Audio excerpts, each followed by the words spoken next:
I have lived through Sauron and Morgoth, both of the great Dark Lords.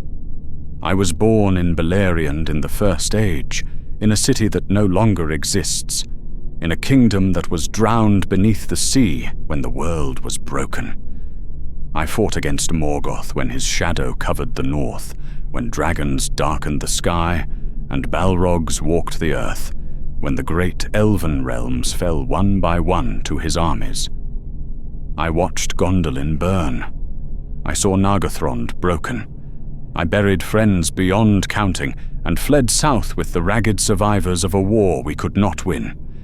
And then Morgoth was defeated, cast into the void by the Valar, and I thought the darkness had ended forever. I was wrong. I lived to see Sauron rise, to see him deceive my people with gifts and promises, to see him forge the rings of power and corrupt everything they touched, to see Numenor fall, not to armies, but to whispered words, to see the last alliance march against Barad-dûr and win a victory that should have been final, but wasn't, to see 3,000 years of his patient, creeping shadow spreading across Middle-earth until the ring was found and the war began again. I have seen both Dark Lords in their full power. I have suffered under both. I have lost people I loved to both. And I tell you now, with the certainty of someone who has lived too long and seen too much, Sauron was the greater evil. I know what you're thinking.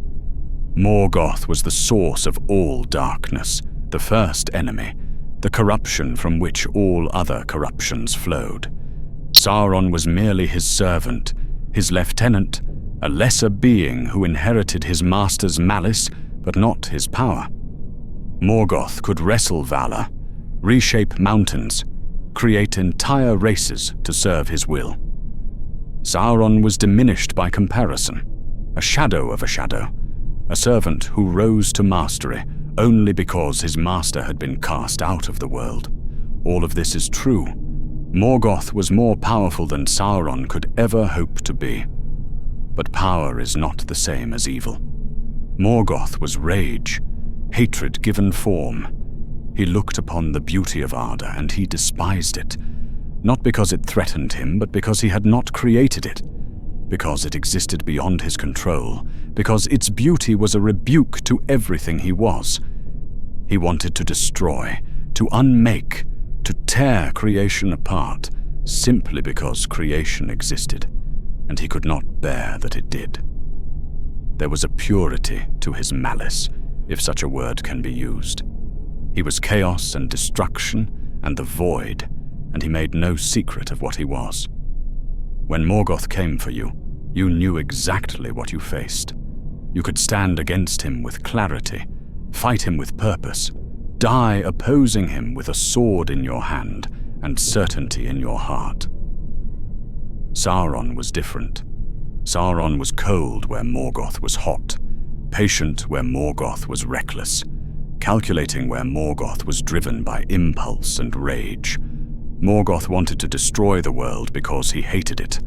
Sauron wanted to own it because he believed it was his right, because he saw himself as the rightful master of all things, because, and in his mind, he was not committing evil at all, but simply imposing the order that creation required. That is what made him worse. Morgoth was a mad god thrashing against existence.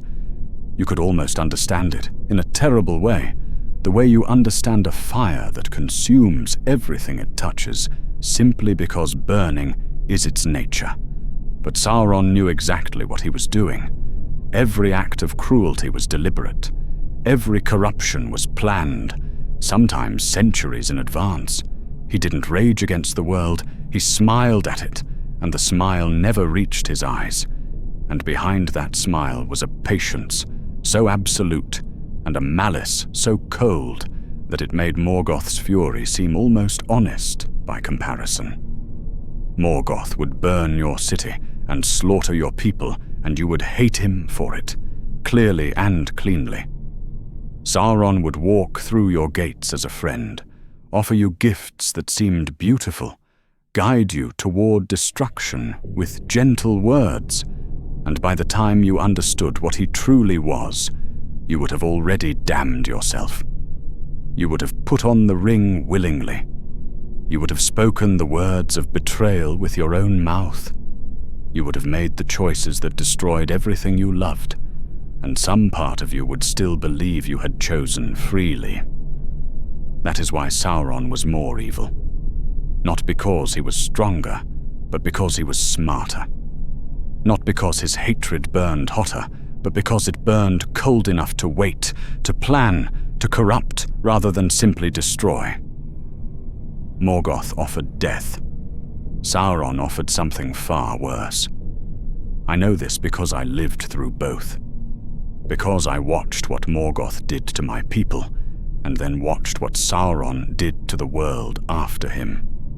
And I tell you now, at the end of all things, sailing west at last to whatever peace awaits me, that the cold evil is worse than the hot, that the patient evil is more terrible than the raging, that the enemy who smiles as he damns you is more frightening than the one who screams.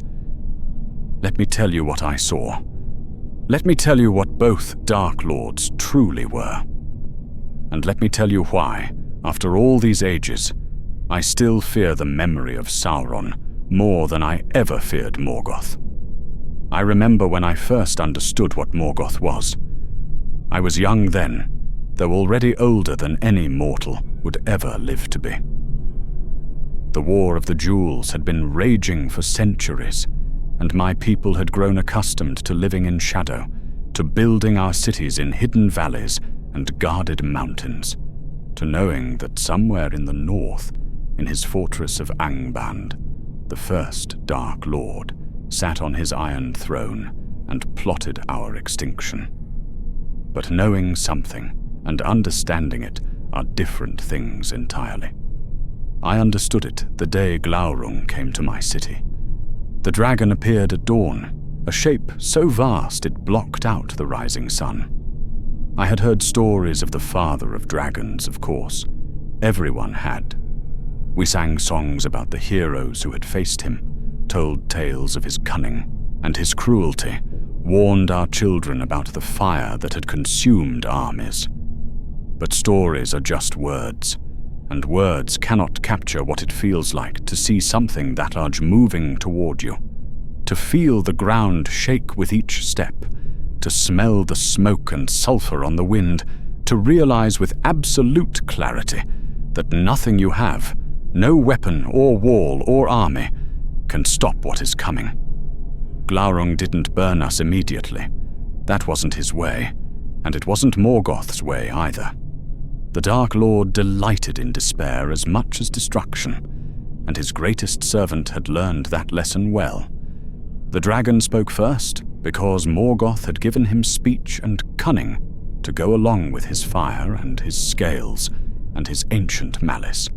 He spoke to us of despair, of the futility of resistance, of the doom that awaited all who opposed his master.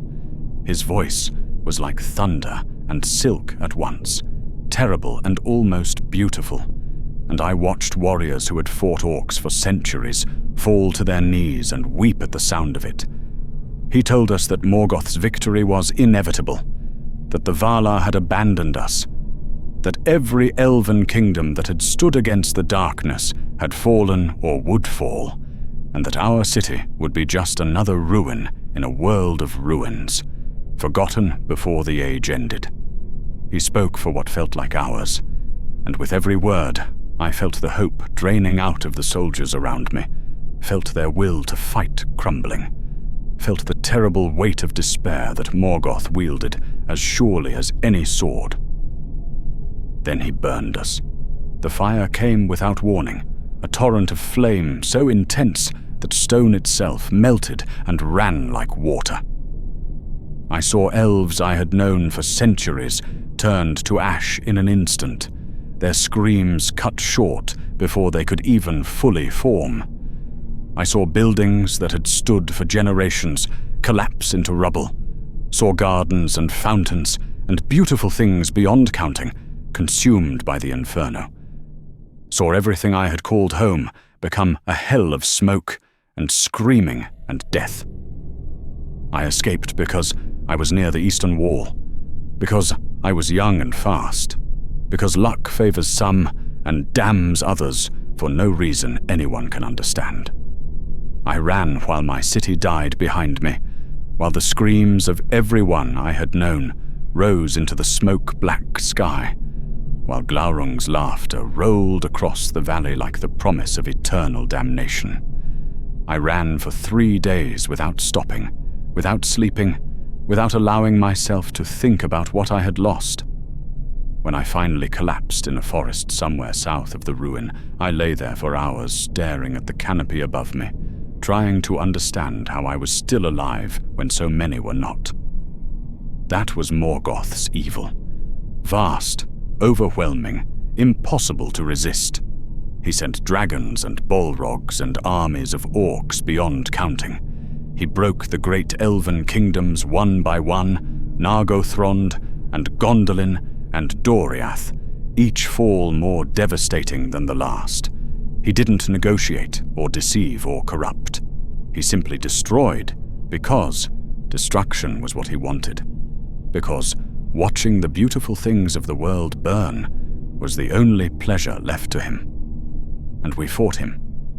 Hopelessly, desperately, knowing we could not win but refusing to surrender. We fought because there was nothing else to do, because submission was unthinkable, because Morgoth's evil was so pure and so obvious that opposing it was the only choice that made sense. He gave us that, at least. Clarity. The knowledge that we stood against something absolutely and irredeemably dark, and that our resistance, however futile, was righteous.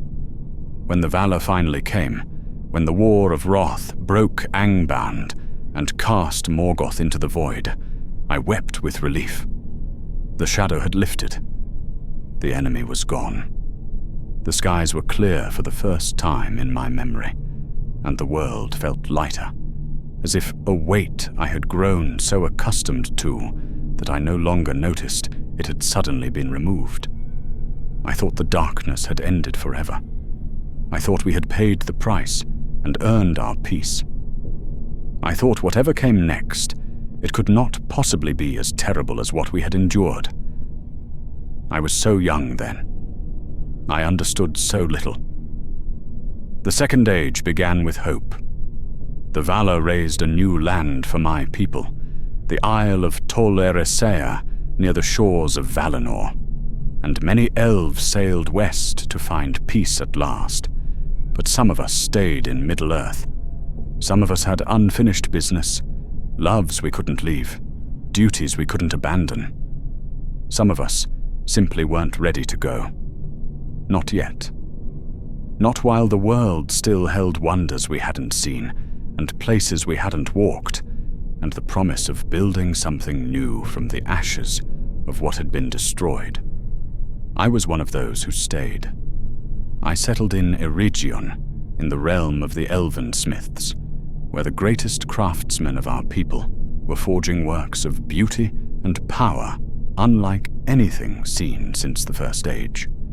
Celebrimbor led them, the grandson of Feanor himself, heir to a legacy of brilliance and tragedy, determined to create rather than destroy, to prove that his family's name could mean something other than doom. It was a golden time, an age of creation and discovery, a chance to build something new rather than simply survive. I learned smithcraft myself in those years, not with any great skill, but enough to appreciate what the true masters were achieving. I watched Celebrimbor and his people forge wonders that seemed impossible, objects of such beauty and power that they took my breath away. I thought we had found our purpose at last, a way to honor those we had lost by creating things that would endure.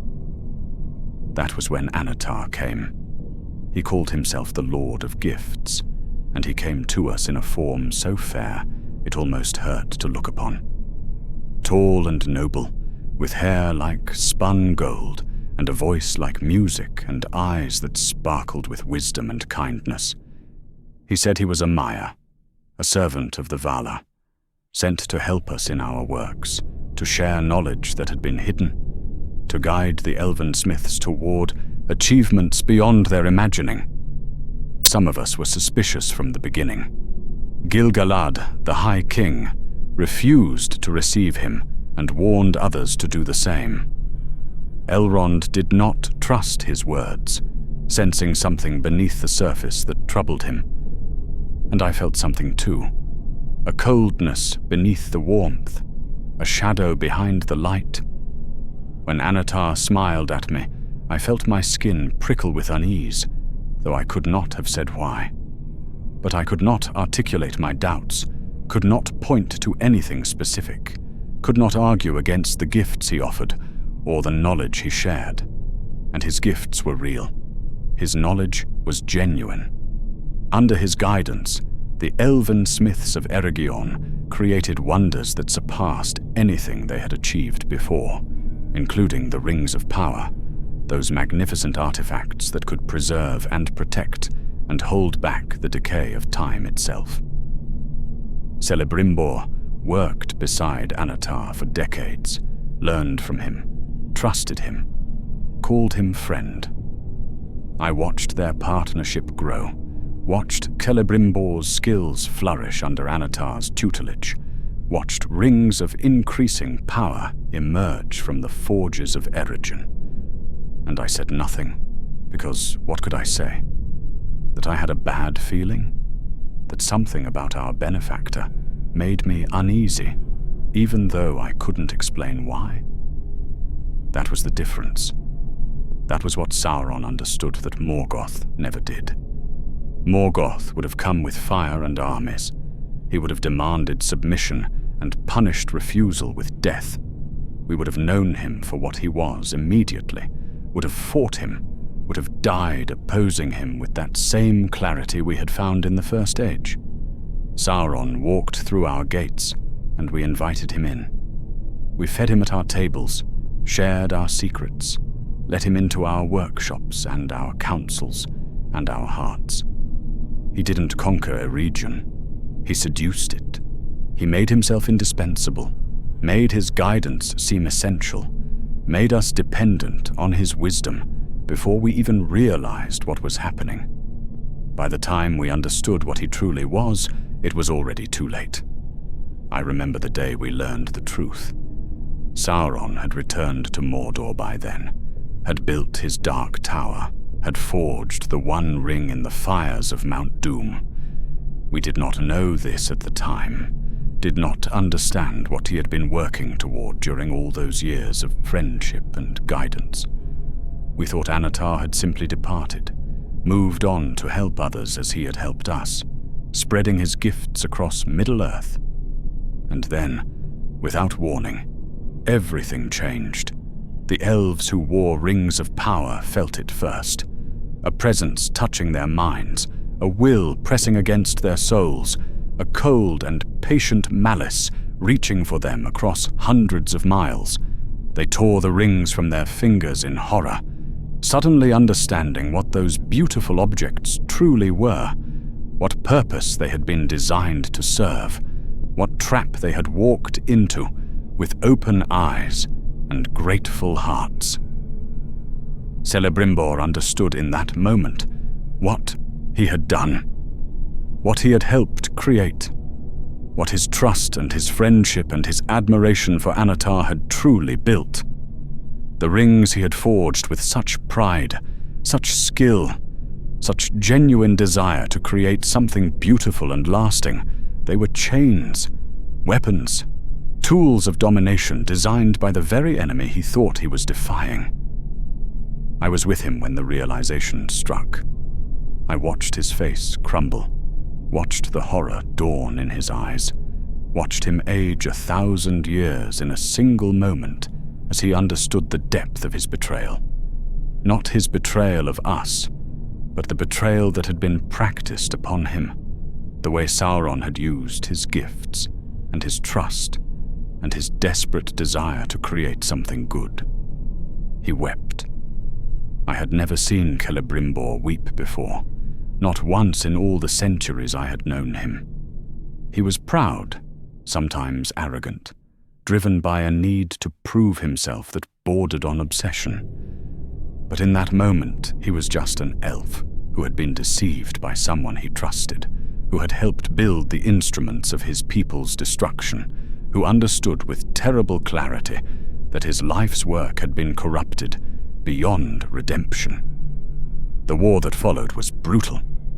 Sauron's armies swept into Eregion with a fury that reminded me of Morgoth's wars, and for a moment I thought perhaps he was the same after all, just another Dark Lord who would burn and destroy and give us that terrible clarity again. But it wasn't the same. Morgoth's orcs killed without distinction, slaughtering everything in their path simply for the pleasure of slaughter. Sauron's armies had specific targets, specific purposes. They weren't just destroying a region, they were hunting for something, for the rings, for the elves who had made them and who might know where they were hidden. They captured Celebrimbor, and what Sauron did to him was not the quick death Morgoth might have offered. I did not witness it myself, but I heard from those who found his body afterward. Sauron had tortured him for weeks, trying to learn where the 3 elven rings had been hidden, trying to break him, trying to make him betray the last secret he possessed. He used methods I cannot describe and will not try to, cruelties designed not just to cause pain, but to destroy the soul, to unmake the person and leave nothing but a broken vessel that would tell Sauron whatever he wanted to know. But Celebrimbor did not break. Despite everything that Sauron did to him, despite weeks of torment beyond imagination, he held on to that final defiance. He would not reveal where the 3 rings were hidden. He would not give Sauron that victory. And so Sauron had his body shot through with orc arrows and hung on a pole like a banner, carrying it before his army as they marched deeper into elven territory. A message to any who might think of resisting, a promise of what awaited those who defied the Lord of the Rings. That was Sauron's way. Not just death, but desecration. Not just defeat, but humiliation. He wanted more than our destruction. He wanted our submission, our degradation, our knowledge that he had taken everything from us, including our dignity. Morgoth would have killed Celebrimbor in battle and considered it done. Sauron made sure we understood that death was only the beginning of what he could do to us. But the rings were worse than the war. Far worse. The war ended eventually, as all wars do. Sauron was driven back, contained, forced to bide his time. The 3 elven rings remained hidden and untainted, and the Dark Lord did not achieve the complete dominion he had sought. But the other rings were out in the world, and they were working their slow corruption on everyone who wore them. The 7 rings given to the dwarves did not work as Sauron intended. The dwarves were too stubborn, too resistant to domination, too anchored in their own nature to be bent to another's will. The rings made them greedy, amplified their desire for gold and treasure until it became an obsession that would doom their greatest kingdoms. But they did not become Sauron's slaves. He considered them a failure, a miscalculation, and turned his attention elsewhere. The 9 rings given to mortal men were a different matter entirely. I watched what those rings did over the course of centuries. 9 rings given to kings and sorcerers and warriors of great renown, men who used them to achieve power beyond imagining, to extend their lives far beyond natural limits, to command armies, and build kingdoms and reshape the world according to their will. They became mighty, feared, legendary in their own time. And slowly, so slowly, that they didn't notice until it was far too late. The rings consumed them. I knew one of them. Not well, not closely, but I had met him in the years before his ring came to him. He was a king of the East, a proud man but not a cruel one, ambitious but not evil. He wanted to protect his people, expand his realm, leave a legacy that would outlast him. The ring seemed to offer all of that, and more. Power, longevity, the ability to achieve everything he had ever dreamed. I saw him again 200 years later, at a council where the free peoples gathered to discuss the growing shadow in the east. He was still alive, which should have been impossible for a mortal man. His lifespan extended far beyond any natural limit. He was still ruling, still powerful, still feared by his enemies, and obeyed by his subjects. But something had changed. Something behind his eyes had gone cold and empty. He spoke the same words, made the same gestures, sat in the same position of authority, but the man I had known was gone, hollowed out, replaced by something that wore his face and used his voice, but served only one master. The worst part was that he didn't know it. That was the true horror of what the rings did. He believed he was still himself, still in control, still using the ring rather than being used by it. He couldn't see what he had become, couldn't feel the chains around his soul, couldn't understand that every thought he had, every decision he made, was filtered through Sauron's will, whether he recognized it or not. I tried to speak with him privately, tried to warn him about what I sensed happening. He smiled at me, that cold smile that didn't reach his eyes, and told me I was mistaken. He was more powerful than ever, more clear-sighted, more certain of his purpose. The ring had given him gifts beyond measure, and he was grateful for them. He thanked Sauron. Without saying the name, without even knowing whose servant he had become, he expressed gratitude for his own enslavement. That is what the rings did. Not death, but transformation. Not destruction, but corruption. They didn't kill you. They made you into something else. Something that served the darkness while believing it was still free. Something that thanked its master for the chains it couldn't see.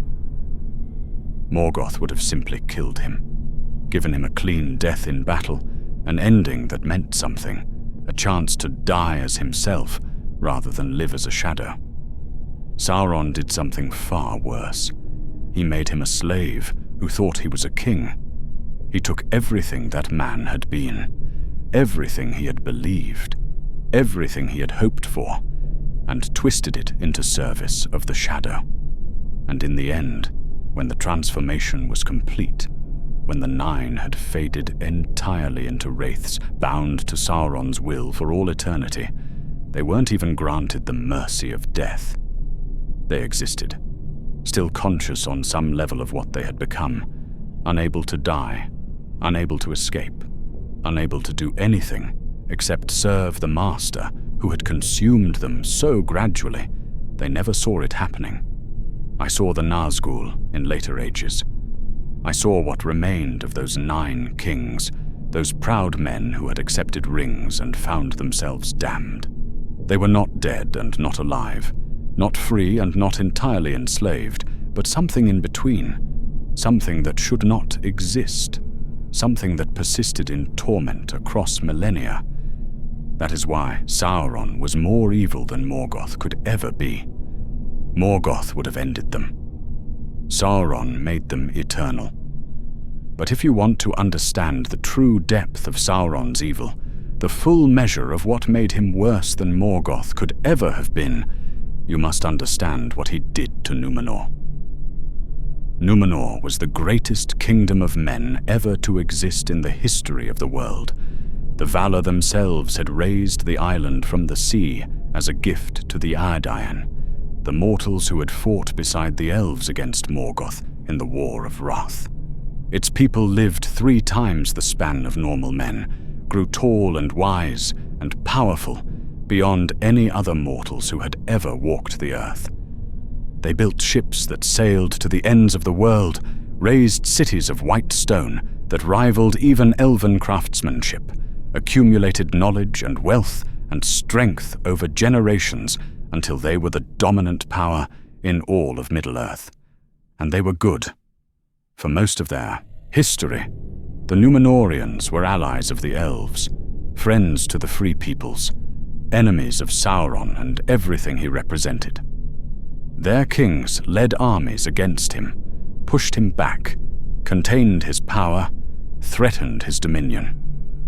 When Sauron moved against the elves, Numenor sent fleets and armies to oppose him. When he tried to conquer Middle-earth, they drove him back to Mordor and kept him there. They were everything Sauron hated, free, proud, powerful, and opposed to him in every way that mattered. Morgoth would have attacked them directly. He would have sent armies and dragons and all the forces he could muster to break their power. He would have fought them openly, honestly, with all the fury of his hatred. And he would have lost, because even Morgoth at his height would have struggled against the full might of Numenor, and the Numenorians would have died opposing him with the same clarity that had defined the First Age. Sauron surrendered to them.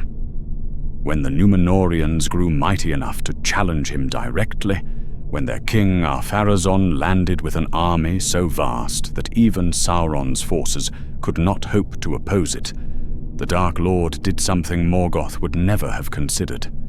He knelt. He submitted. He let himself be taken captive and brought to Numenor in chains, a trophy of the king's great victory, a symbol of Numenorian supremacy over the darkness that had threatened Middle-earth for so long. Ar-Pharazôn thought he had won. He thought bringing Sauron back in chains proved his greatness, proved that Numenor was the mightiest power in the world, proved that nothing could stand against him. He displayed his captive with pride, showed him to his court, reveled in the humiliation of the enemy who had caused so much suffering. And Sauron smiled and waited, and began to talk. It took him 50 years. 50 years of whispered words, of patient manipulation, of slowly building trust and influence. He went from prisoner to curiosity to advisor, and then to something more. Ar-Pharazôn found himself seeking Sauron's counsel on matters of state, listening to his suggestions, valuing his perspective. The chains came off. The cell became chambers.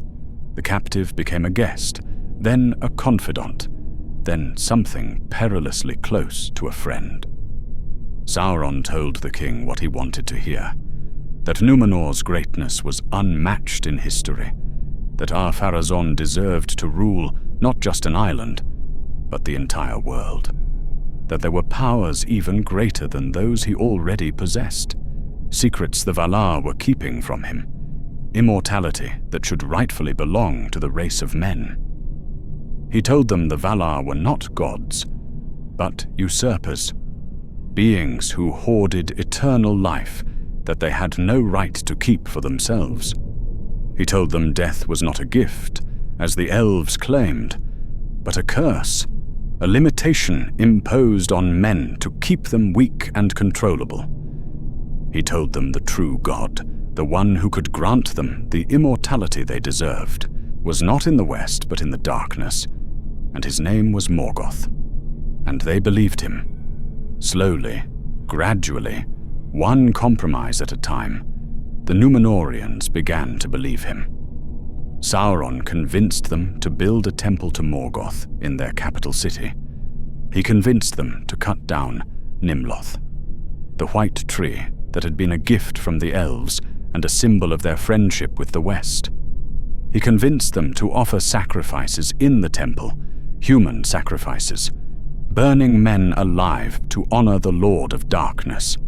He convinced them to turn against the faithful, the Numenorians, who still honored the Valar, and remembered the old ways, persecuting them as traitors and heretics. And finally, when their corruption was complete, when their fear of death had consumed all reason, and their desire for immortality had become an obsession that blotted out everything else, Sauron convinced them to sail against Valinor itself, to assault the undying lands with all their fleets and all their armies, to demand by force the eternal life they believed was being denied to them. Ar-Pharazôn gathered the greatest armada the world had ever seen, and sailed west. He was going to conquer the gods themselves, claim immortality for his people, prove once and for all that Numenor was the greatest power in existence. The Valar responded by calling upon Ilúvatar himself. The one reshaped the world. The seas rose and swallowed Numenor whole, drowning every man, woman, and child who had not fled with the faithful. The great armada was destroyed, its ships and soldiers cast into the abyss. Valinor was removed from the circles of the world entirely, made unreachable to any mortal ship, hidden beyond the bent seas that now separated the undying lands from Middle-earth forever. Sauron's body was destroyed in the cataclysm. Caught on the island when it sank, he was pulled down into the depths along with everyone else. But that didn't matter. He had won. He had taken the greatest kingdom of men, the strongest ally of the elves, the most powerful force for good in Middle-earth, and he had made them destroy themselves. He hadn't conquered Numenor with armies or dragons or any of the weapons Morgoth would have used. He had conquered it with words, with patience, with a smile and a whisper, and 50 years of careful manipulation. Morgoth couldn't have done that. Morgoth lacked the patience, the subtlety, the cold intelligence to corrupt rather than destroy. He would have broken himself against Numenor's strength and been defeated, or he would have burned it from the sky and called it victory. Either way, the Númenóreans would have died as themselves, would have faced their end with the clarity of knowing who their enemy was. Sauron made them forget who their enemy was, made them think he was their friend, made them destroy themselves while thanking him for the privilege. That is the difference. That is why I say Sauron was the greater evil. 3,000 years passed after Numenor fell. Sauron rebuilt his body, rebuilt his power, rebuilt Barad-dûr. The survivors of Numenor, the faithful who had fled before the downfall, established kingdoms in Middle-earth, and for a time it seemed they might oppose him successfully. The last alliance of elves and men marched against Mordor, besieged the Dark Tower for 7 years, and finally defeated Sauron in battle, cutting the ring from his hand and breaking his power. But Isildur kept the ring instead of destroying it, and so Sauron's spirit endured, diminished but not destroyed, waiting with that infinite patience that defined him, knowing that time was on his side. I watched those 3,000 years, watched the kingdoms of men slowly decline, their bloodlines thinning, their cities crumbling, their hope fading generation by generation. Watched Gondor shrink from a great empire to a desperate remnant, its kings dying without heirs, its strength bleeding away century by century. Watched Arnor fracture and fall, watched the Dúnedain become rangers wandering the wilderness, watched the heirs of Numenor become shadows of what they had been. Sauron didn't need to conquer them.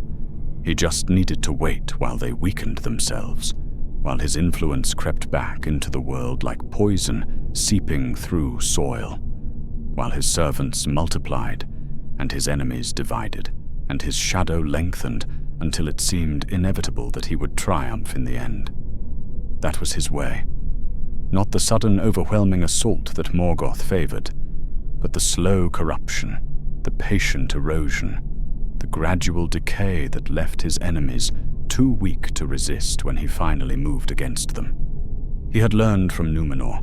He understood that time itself was a weapon, that mortality was a weakness he could exploit, that if he simply waited long enough, his enemies would destroy themselves without him having to lift a finger. He almost won. If not for a hobbit, a creature so small and insignificant that Sauron's vast intelligence never considered it a threat, the Dark Lord would have recovered his ring, restored his full power, and dominated Middle-earth for all eternity. Not destroyed it, as Morgoth would have wanted. Dominated it. Owned it. Bent every living thing to his will. Forever, without end. An eternal kingdom of slaves ruled by a god who smiled at their suffering. That is the final horror. That is what separates Sauron from Morgoth in the end. Morgoth wanted annihilation. He wanted to unmake the world, tear it apart, reduce it to the void it had been before the music of the Ainur gave it form. He wanted to destroy creation because he hated it, because its beauty offended him, because he could not bear that something existed that he had not made and could not control. If Morgoth had won, there would have been an end, a cessation, the mercy of nothingness, where nothing could suffer because nothing would exist. Sauron wanted eternity. He wanted a world that continued forever, but a world entirely under his control. Every thought monitored, every action permitted or forbidden by his will. Every soul existing only to serve him and praise him and thank him for the privilege of slavery. Not the darkness of the void, but the darkness of a prison without walls, a cage so total that the prisoners wouldn't even know they were caged. Which is worse, annihilation or eternal slavery? The end of everything, or existence without freedom, without hope, without any possibility of escape? I have thought about this question for 3 ages of the world. I have seen what both Dark Lords did, what they wanted, what they would have made of Middle-earth if they had won. And I tell you, without hesitation, that Sauron's vision was more terrible than Morgoth's could ever be. Death is an ending. Sauron's victory would have been forever. I am sailing west now. The ring is destroyed, Sauron is finally gone, and Middle-earth will heal in time. The shadow has lifted, perhaps for the last time, and those who remain will build something new from what was nearly lost. My part in this story is over. I have lived too long, seen too much, buried too many friends, and watched too many horrors. I am tired in ways that sleep cannot cure, old in ways that have nothing to do with the count of years. I have earned my rest, if rest can be earned, and I am going to seek it in the undying lands, where perhaps the memories will finally fade. But I will carry what I know into the west. I will remember both Dark Lords, what they were, what they did, what made them different, and what made one worse than the other. The histories will name Morgoth the greater evil. They will call him the source of all darkness, the first enemy, the shadow from which all other shadows descended. They will speak of his wars and his dragons and his Balrogs, the destruction he wrought and the suffering he caused, the ages of horror that Middle-earth endured under his dominion. And they will not be wrong. Morgoth was powerful beyond measure, and his hatred shaped the world in ways that can never be undone. But I lived through both. I saw what Morgoth's fire did to my cities, and I saw what Sauron's patience did to my friends. I felt the terror of dragons descending from the sky, and I felt the creeping horror of watching someone I trusted become something I didn't recognize. I buried people who died fighting Morgoth's armies, and I buried people who died serving Sauron without ever knowing they had been enslaved.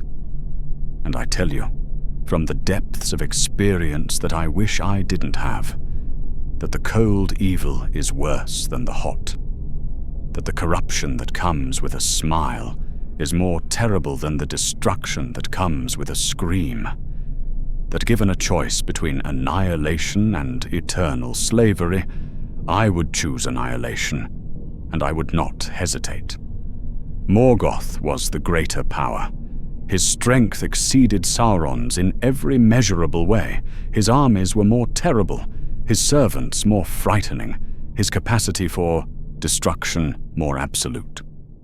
But Sauron was the greater evil, because he was patient where Morgoth was reckless, because he was cold where Morgoth was hot, because he corrupted where Morgoth destroyed, because he smiled while he damned you, and the smile never wavered, and behind it was a malice so calculated and so deliberate that it made Morgoth's mad hatred seem almost innocent by comparison. I survived both Dark Lords.